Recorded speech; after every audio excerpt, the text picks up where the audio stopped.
I've done my 23andMe genetic health test, but it's still all Greek to me. How do I find out what it all means, and what do I do about it? That's a good question. That's one of the services that I offer. The 23andMe or any genetic testing, if you're doing, the ancestor, that's fun and great, but it's really important to do the health part of the 23andMe. And it is such good data because think of it like looking for the cracks in your genetic foundation. Knowing that, then we can shore up those cracks and prevent any kind of problems. If I have these cracks, does that mean I have a genetic disease? Not at all. We all have these cracks. They're they're sort of like our fingerprint, and each parent gives what's called a variant, or could in a certain area. And so the more variants we have, the more cracks in the foundation. So think of it like if we had a blueprint of a bridge and we knew exactly where all the cracks were. There's cracks in this floor. It doesn't mean the floor is going to collapse. It just means that that is where your genetic weaknesses are.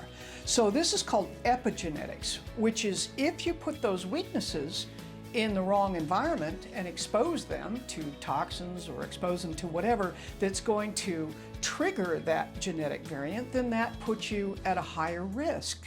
So I like to use, some of you may be too young to know who George Burns is, but George Burns was a comedian and he smoked cigars every single day. He lived a very stressful life, probably didn't eat kale every day, but he lived to be over 100.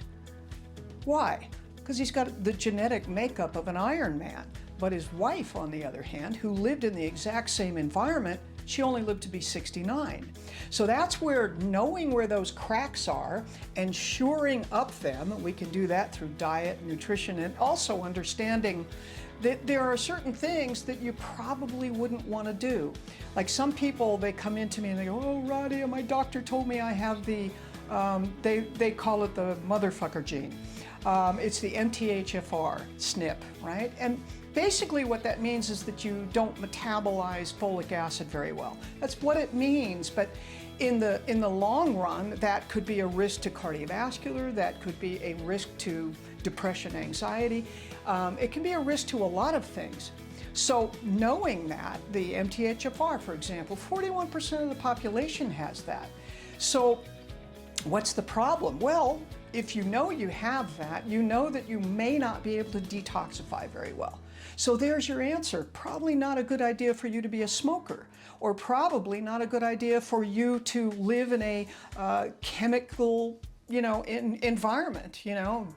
There's certain parts of Texas where you really don't want to live if you've got that MTHFR, because if you're exposed to petrochemicals or heavy metals or whatever, you may have a challenge in detoxifying that.